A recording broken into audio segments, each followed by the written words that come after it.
Veio avante, irmãos, a palavra para nós lermos. Com a ajuda de Deus e a guia do Espírito Santo, é uma carta que Paulo escreveu aos irmãos de Roma. Romanos, capítulo 8.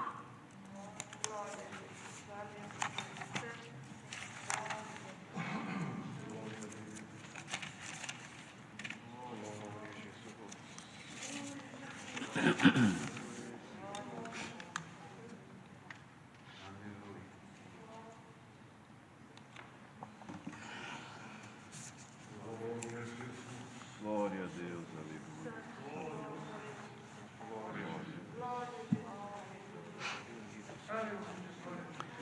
Irmãos, me veio avante ler do começo até o versículo 30.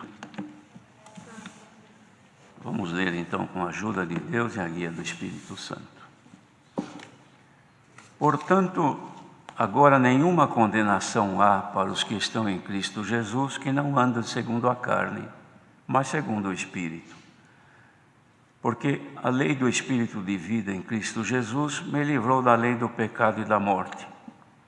Porquanto o que era impossível à lei, visto como estava enferma pela carne, Deus, enviando o seu Filho em semelhança da carne do pecado, pelo pecado condenou o pecado na carne, para que a justiça da lei se cumprisse em nós, que não andamos segundo a carne, mas segundo o Espírito. Porque os que são segundo a carne inclinam-se para as coisas da carne, mas os que são segundo o Espírito para as coisas do Espírito.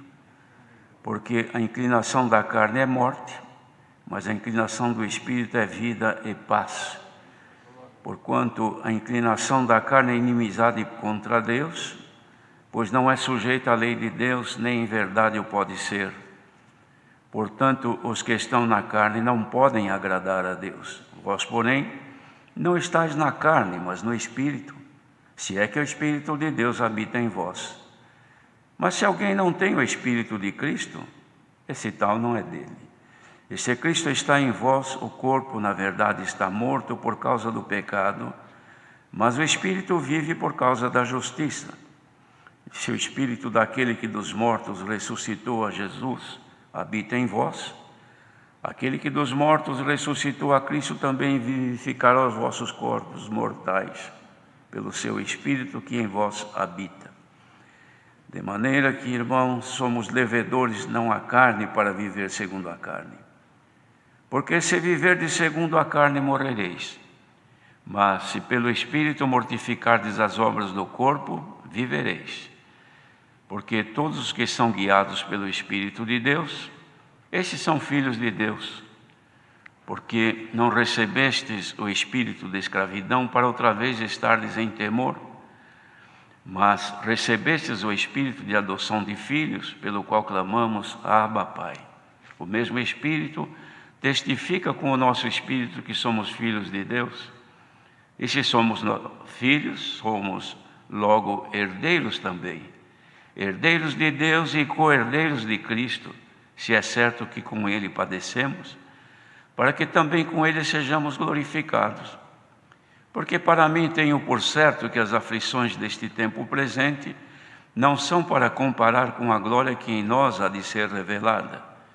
Porque a ardente expectação da criatura espera a manifestação dos filhos de Deus. Porque a criação ficou sujeita à vaidade não por sua vontade, mas por causa do que a sujeitou, na esperança de que também a mesma criatura será libertada da servidão da corrupção para a liberdade da glória dos filhos de Deus. Porque sabemos que toda a criação geme e está juntamente com dores de parto até agora, e não só ela, mas nós mesmos, que temos as primícias do Espírito, também gememos em nós mesmos, esperando a adoção, a saber, a redenção do nosso corpo, porque em esperança somos salvos. Ora, a esperança que se vê não é esperança, porque o que alguém vê, como esperará? Mas se esperamos o que não vemos, com paciência o esperamos. E da mesma maneira, também o Espírito ajuda as nossas fraquezas, porque não sabemos o que havemos de pedir como convém, Mas o mesmo Espírito intercede por nós com gemidos inexprimíveis. E aquele que examina os corações sabe qual é a intenção do Espírito. E é Ele que, segundo Deus, intercede pelos santos. Sabemos que todas as coisas contribuem juntamente para o bem daqueles que amam a Deus, daqueles que são chamados por seu decreto, porque os que dantes conheceu também os predestinou para serem conformes à imagem de seu Filho, a fim de que ele seja o primogênito entre muitos irmãos. E aos que predestinou, a estes também chamou. E aos que chamou, a estes também justificou. E aos que justificou, a estes também glorificou. Até aqui somente. Amém. Queridos irmãos, falta tempo para nós, se pudéssemos analisar verso por verso desta carta, que tem um caráter tão santo e tão profundo, que Deus deu a Paulo de escrever aos irmãos de Roma. É certo que este capítulo, de vez em quando, é lido nas igrejas, e o seu conteúdo largamente pregado, mas a palavra de Deus, ela é vinda de uma fonte inesgotável, irmãos. Quanto mais se tira, mais ela aparece. Glória ao nome do Senhor. Ai de nós se vivêssemos somente do conteúdo escrito e nós não tivéssemos a revelação vinda de Deus, para que pudesse tomar então do que está composto nas cartas inspiradas pelo Espírito de Deus dadas aos apóstolos e trazer a nós o alimento que nós precisamos para podermos caminhar nesta bendita graça. Ele inicia neste parágrafo, primeiro falando da nova vida debaixo da graça, segundo o Espírito de santidade e adoção. Ele fala esta nova vida, irmãos, porque muitos dos romanos vinham com conhecimentos da lei, alguns seguiam o judaísmo e naturalmente tinham dificuldade de poder absorver todo o conhecimento e as informações que Deus dava aos apóstolos. Então, era uma nova vida, como de fato para nós. Por que nova vida? A velha vida da pessoa é a vida que ela tem desde o seu nascimento. Nasceu viva, e essa vida é a vida primeira, ou a velha vida, que a pessoa tem e vai se envelhecendo na medida que o tempo passa. A nova vida é aquela que veio depois, ou seja, quando creu no Senhor Jesus. Por isso que, para ser batizado, é preciso crer. Se nós batizamos uma criancinha recém-nascida, ela não creu. E não havendo crido, o batismo fica sem efeito. Então, o batismo, para que tenha o seu efeito, é preciso que a pessoa creia. E a pessoa, para crer, precisa ser adulta já, precisa ter conhecimento do bem e do mal. Glória ao nome do Senhor. Aí então recebe essa nova vida. Até então, com a velha vida ou com a vida natural do ser humano, a pessoa andava segundo os seus princípios, segundo o seu livre-arbítrio, livre escolhas de tudo o que quisesse fazer, a pessoa escolhe e faz. Não é? Assim é a vida natural das pessoas. Mas agora, chegando a esta nova vida, ela toma então, assume o comando e deve assumir o comando do nosso viver. Então não podemos mais seguir segundo os propósitos antigos, porque agora nós temos um novo propósito, uma outra vida que deve nos governar nesta terra. Mas nós temos dificuldade, porque, irmãos, nós vivemos com este corpo, comemos com ele, andamos com ele, sorrimos, sentimos tristeza neste corpo, sentimos alegria neste corpo, não é? Então estamos nele.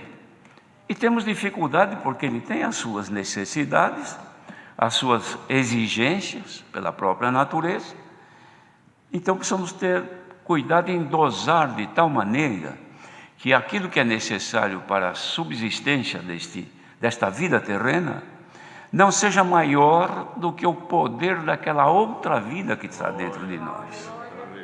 Porque quando isso ocorre, então Paulo logo definiu aqui: vive pela carne.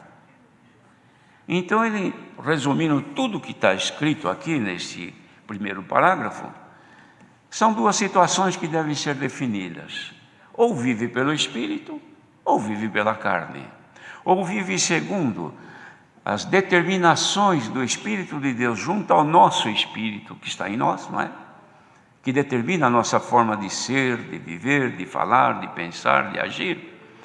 Ou vivemos por Ele, para manter esta vida de pé, ou de pé não, existente, ou deixamos ela de lado e vamos viver na vida antiga.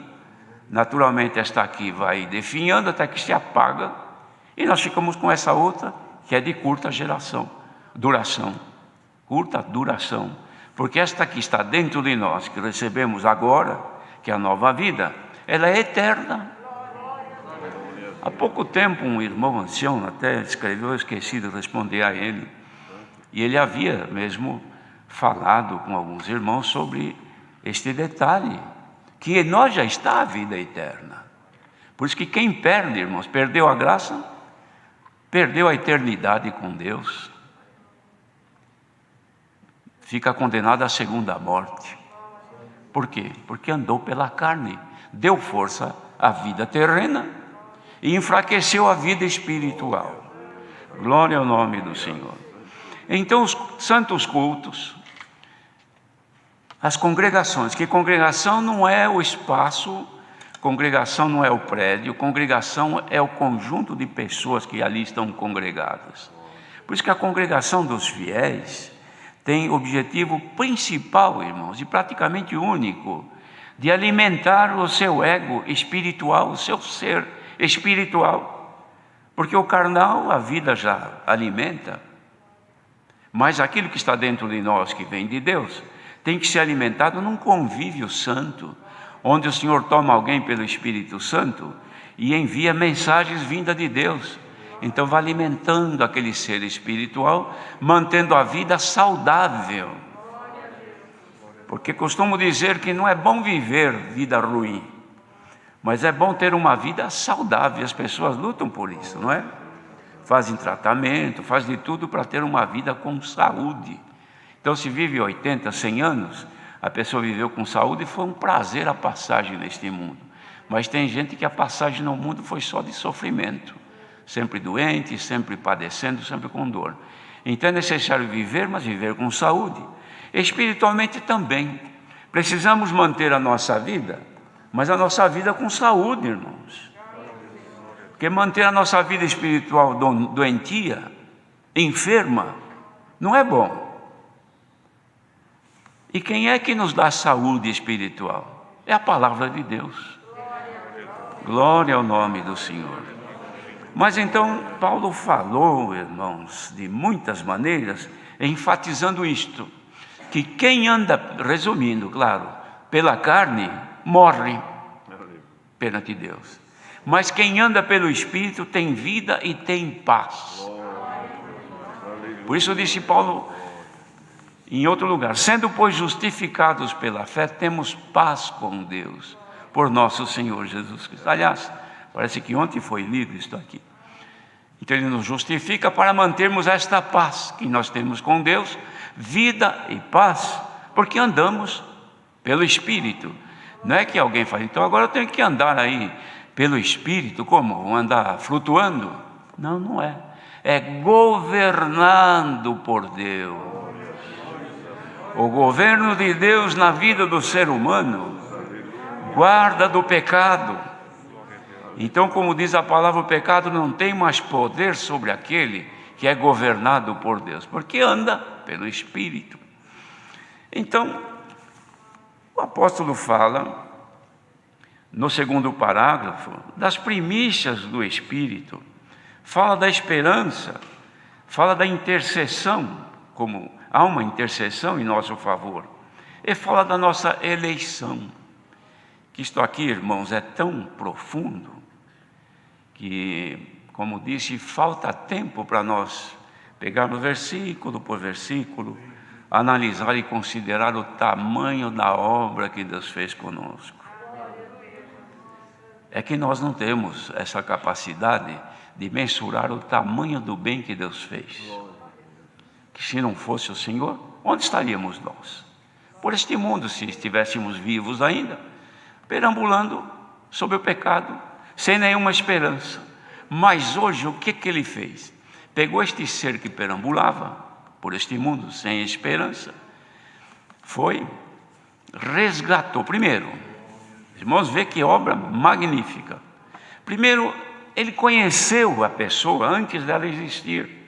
Por quê? Porque nos anais eternos de Deus, nos seus planos, Ele já definiu pessoas. E Ele já conheceu, porque para Deus tudo é já. Para nós existe presente, passado e futuro. Para o Senhor é já.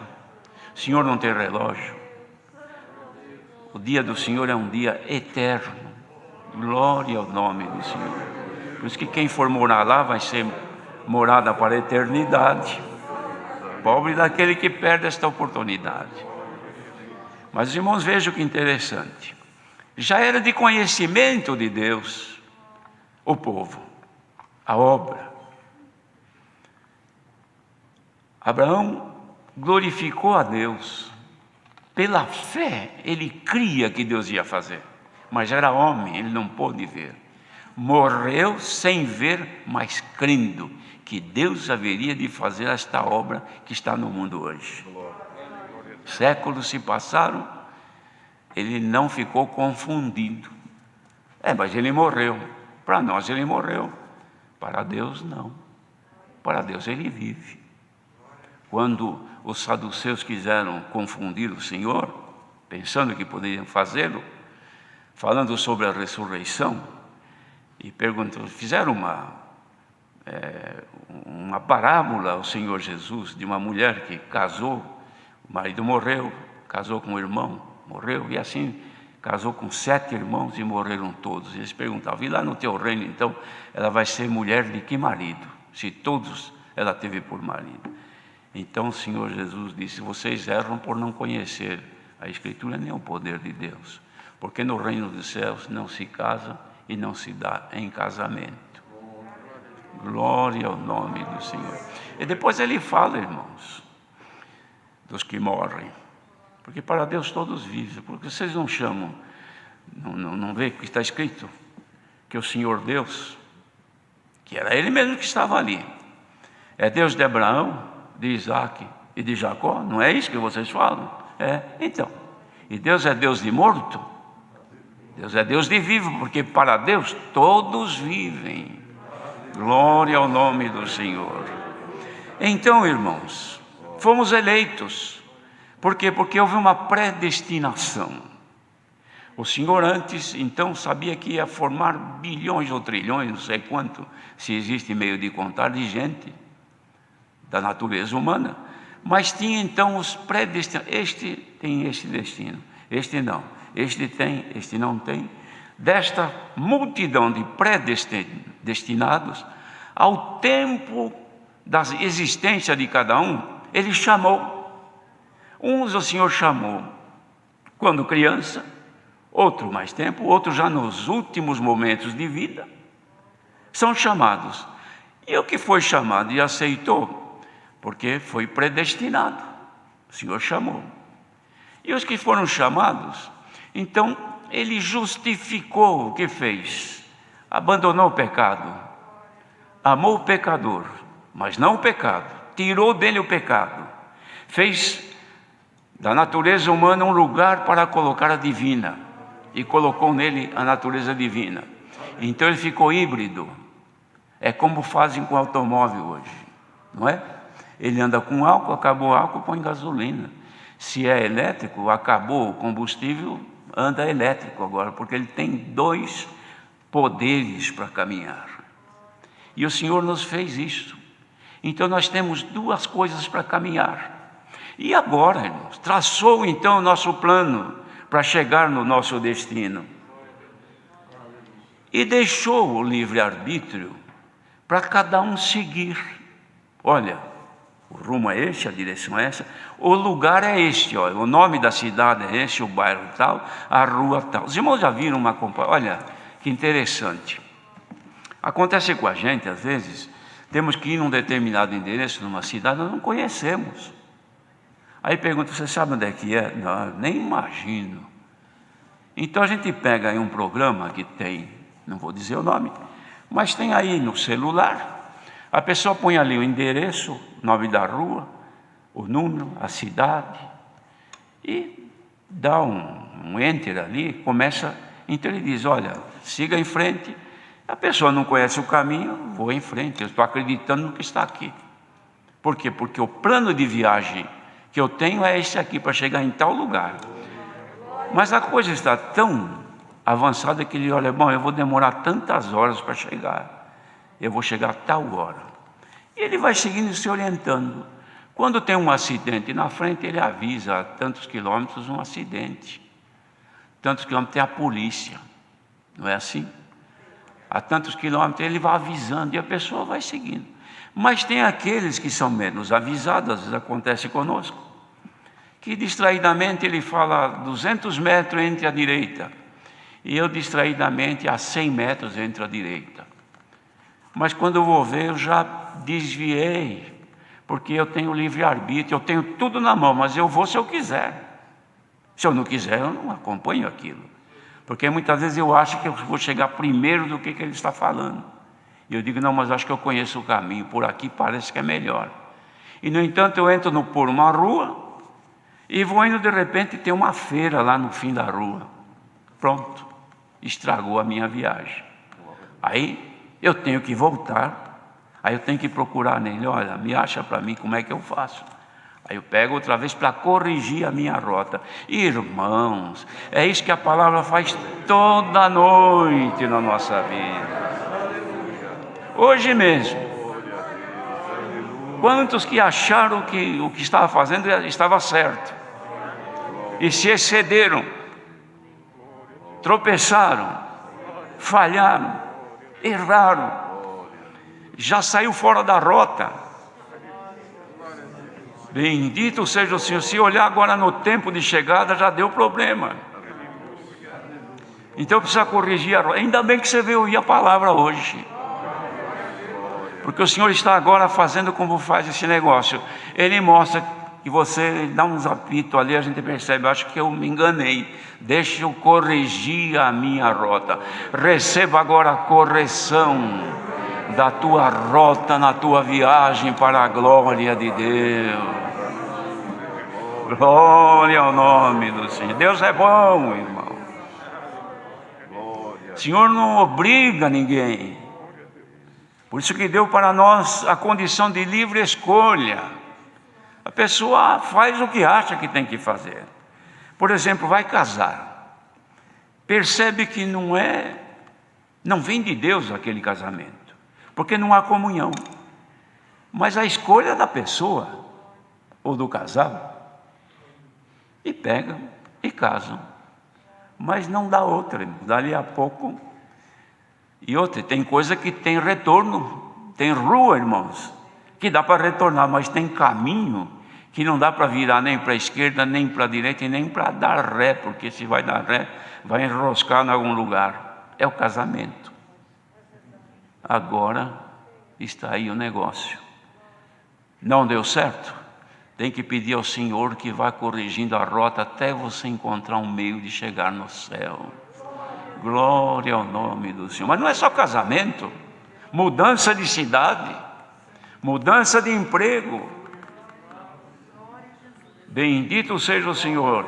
Tem pessoas, às vezes tem até um ministério na obra de Deus. Não, mas eu vou mudar para tal nação, porque lá eu vou viver. Mas eu tenho um ministério, você tem esse ministério aqui, que Deus te colocou. Não, mas depois a gente dá um jeito, eu acabo também servindo a Deus. Eu posso servir a Deus aqui, e posso servir a Deus em Portugal também.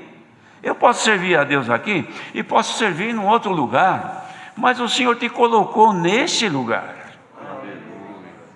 Depois vai ter que corrigir a rota, e pode ser que não dê correção. Pode ser que o jeito que você chegar, nunca mais você acha o rumo.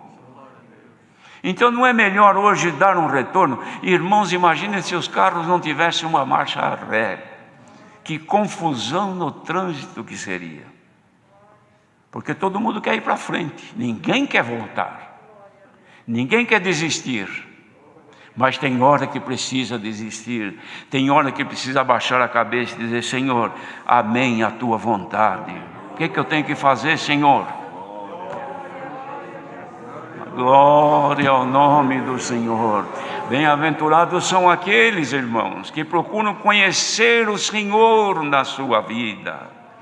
E que não confiem só na predestinação, porque esta coisa da predestinação, muitos acham: não, eu sou predestinado, então ele pega o rumo que quiser. Ele está indo para o norte quando devia ir para o sul, mas acha que é predestinado e Deus vai dar um jeitinho. É engano teu, porque o dia que terminar os teus dias, você não chegou em lugar nenhum.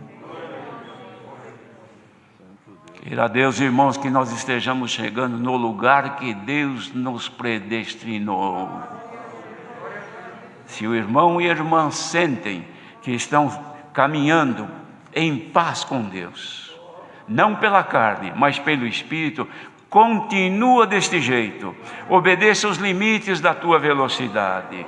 Obedeça os sinais de perigos que você encontra na tua viagem.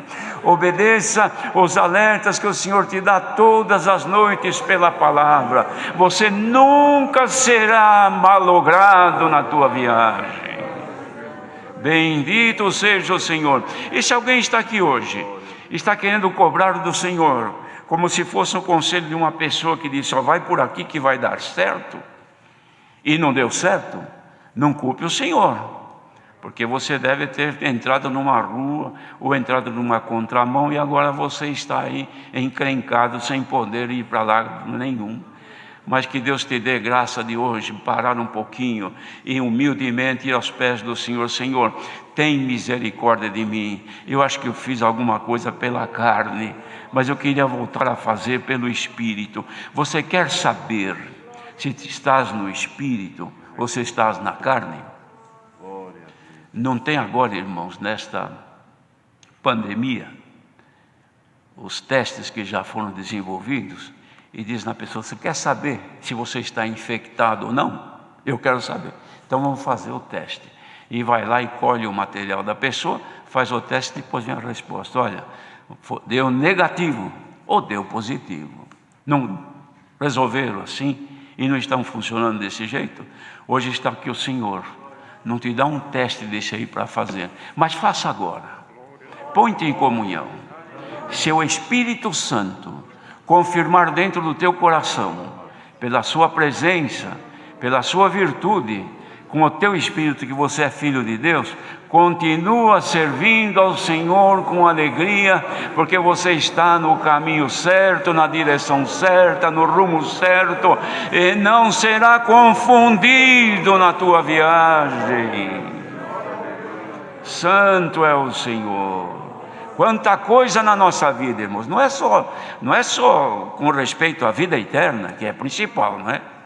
Que pode falhar, que Deus nos livre de errar. Mas na vida terrena nós erramos muito. Às vezes pegamos uma palavra, irmãos, uma pregação, no anseio do nosso prazer, daquilo que queremos e esperamos, e justamente a pregação pendeu para aquele lado do jeitinho que eu gostaria de ouvir. Eu agarro e digo: é por fé. Mas, irmãos, nós precisamos ter entendimento e conhecer se aquilo foi para nós ou não. Não é porque eu estou ouvindo e falou exatamente do jeito que eu gostaria de ouvir que foi para mim. Você tem um sentimento aqui dentro. Você tem uma ligação com Deus. E cada um tem o seu secreto conselho, que ninguém entra. O marido não penetra no secreto do seu marido, da sua mulher, e nem a mulher do marido. Cada um tem o seu. Vai lá dentro e veja. Se há comunhão com o Espírito Santo, Se Ele se manifesta em ti, confirma, fica em paz e creia no Senhor por fé. E não se escandalize, porque bem-aventurado aquele que não se escandaliza naquilo que crê. Você creu, fica esperando no Senhor. Passe o tempo que passar, não deixe a tua fé se desvanecer, porque o Senhor vela para cumprir a sua palavra. Mas se tem dúvida, na dúvida, fica em paz. Espere até que o sinal de Deus apareça na tua vida. Glória ao nome do Senhor. E quando isso acontece, irmãos, não tem tropeço, não tem engano, não tem erro, não tem vergonha que a gente passa. Por quê? Porque confiou no Senhor e estava acertado que vinha de Deus. E nós precisamos pedir ao Senhor que nos afine, irmãos, que nos deixe bem afinados com Deus, para compreendermos a sua vontade. E o jeito de estarmos afinados é não andar por desvios, não seguir os teus próprios planos, mas seguir os planos de Deus. Porque seguindo o que Deus determinou em tua vida ou em nossa vida, jamais nós tropeçaremos. E quem está esperando no Senhor? O Senhor te confirmou, te respondeu, disse que vai fazer. Então vai viajando, que daqui a pouco você chega no lugar que Ele combinou contigo te esperar. Deus seja louvado.